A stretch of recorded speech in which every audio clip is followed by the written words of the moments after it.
ये कितने दिन से मुर्गियों का मसला है? ये 4 5 दिन थी। 4 5 दिन ठीक है ना। ये मसला है इनको, ये जी हाँ। सांस का ना, खाते पीते हैं और ऐसे बैठे हुए हैं। अच्छा, इसमें ये है कि आजकल चूंकि सर्दी का मौसम है, ये मुर्गियों में ये रानी केत का बहुत ज़्यादा अटैक होता है, ये जो है ना हमला और होती है। तो एक चूंकि एक वायरल बीमारी है, इनमें 3 फार्म होते हैं। एक होता है रिस्पिरेटरी फार्म, एक होता है डाइजेस्टिव फार्म और एक होता है नर्वस फार्म। तो सबसे पहले इनकी जो होते हैं ना, वो डाइजेस्टिव और रिस्पिरेटरी फार्म इसके ऊपर अटैक कर लेते हैं। अब चूंकि इनकी हिस्ट्री ये है कि ये कह रहे हैं कि ग्रीनिश डायरिया देती है, पतली सी ग्रीनिश डायरिया है, 10 लग जाते हैं, सब्ज 10 लग जाते हैं। तो ये एक निशान है कि इसको डाइजेस्टिव फार्म तो ऑलरेडी है। दूसरा, इसमें चूंकि खाना पीना ये छोड़ देते हैं, टेम्परेचर होता है, वायरल होती है, साथ साथ वायरल के साथ फिर बैक्टीरियल अटैक भी शुरू हो जाते हैं। अब इसमें जो रिस्पिरेटरी प्रॉब्लम है, इसमें ये एक चीज़ मैं आप लोगों को बता देता हूँ कि ये देखो, ये डार्किश की तरफ जा रहा है, ये वाइटल, ये कोम जो है ना, ये कोम इसको कहते हैं, वाइटल इसको कहते हैं। ये कोम जो है ना डार्किश की तरफ जा रहा है, यानी इसके कालापन की तरफ जा रहा है। जो एक सुर्खी इसके अंदर थी, नॉर्मल सुर्खी, वो कम होती जा रही है। और ये चेहरा जो है ना, ये साइनोसिस इसको कहते हैं, साइनेटिक कंडीशन की तरफ जाती है, यानी उसमें सुर्खी कम होती जा रही है। ये एक बहुत बड़ी रिस्पिरेटरी साइन की जो है ना एक बहुत बड़ी निशानी है, क्योंकि जो लंग्स होते हैं इसके फेफड़े, यहाँ पे फेफड़े में जो ऑक्सीजन लेते हैं और उसके थ्रू जो खून साफ होता है, यानी डीऑक्सीजनेटेड ब्लड ऑक्सीजनेटेड ब्लड में कन्वर्ट होती है। तो यहाँ फेफड़ों में वो खून जो है ना ऑक्सीजन लेते हैं। अब चूंकि फेफड़े, लंग्स इनके इफेक्टेड है, रिस्पिरेटरी प्रॉब्लम है, जिसकी वजह से ये जब ऑक्सीजन लेते हैं तो oxygen exchange of gases proper तरीके से नहीं हो रही है, जिसकी वजह से ऑक्सीजन की कमी की वजह से हाइपोक्सिया कंडीशन होती है। उनकी वजह से चेहरे पे सबसे पहले जो है ना एलामात ज़ाहिर होना शुरू हो जाते हैं जब रिस्पिरेटरी प्रॉब्लम होती है। उसके बाद जो है ना इंतहाई एमेसिएटेड है, वीक है, क्योंकि खाना पीना छोड़ देते हैं और कुछ दिनों के बाद इनकी, बल्कि या 2 या 3 दिन बाद इनकी अमवात हो जाती है।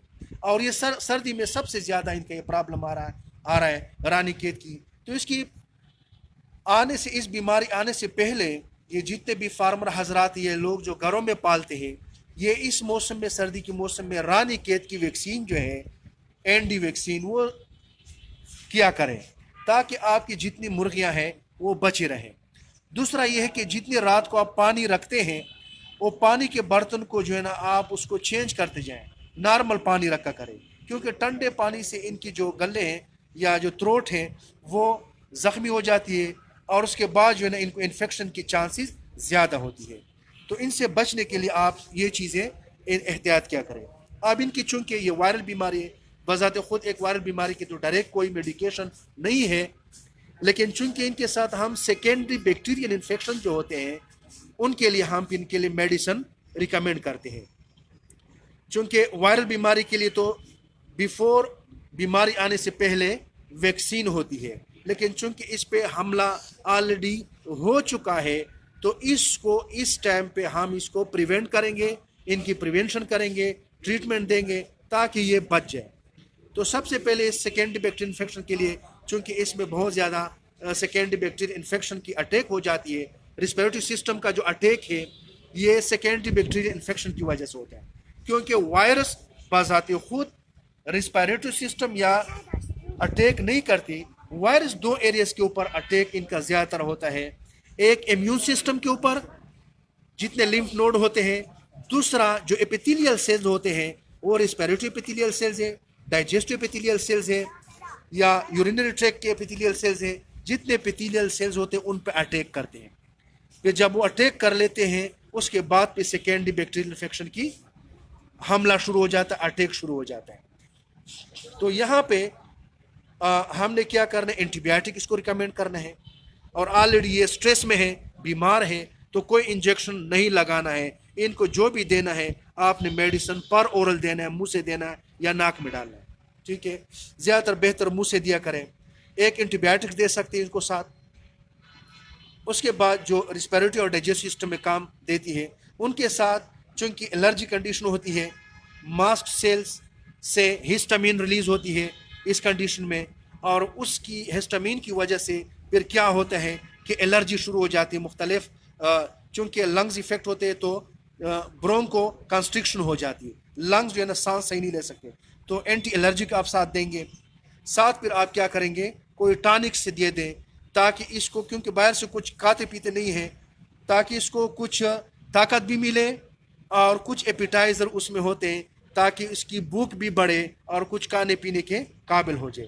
तीसरा ये है कि ऑलरेडी आप एंटीबायोटिक इस्तेमाल कर रहे हैं, ऊपर से ऑलरेडी बीमार है, स्ट्रेस में है, एंटीबायोटिक भी दे रहे हैं, उसकी स्ट्रेस की वजह से भी है, तो जो आप टॉनिक देते हैं जिसमें विटामिन सी है, विटामिन B1, 2 और 6 या 12 है, ये इनमें 12 जो है ना बेस्ट एपिटाइज़र है, विटामिन B12 बेस्ट एपिटाइज़र है, बाकी B2 और B6 जो है ना ये नर्व टॉनिक है, इसमें थोड़ी सी ताकत लेके आते हैं, तो ये चल फिरने के काबिल हो जाएंगे और साथ साथ इनकी हीलिंग प्रोसेस जो है ना वो इम्प्रूव होती जाएगी।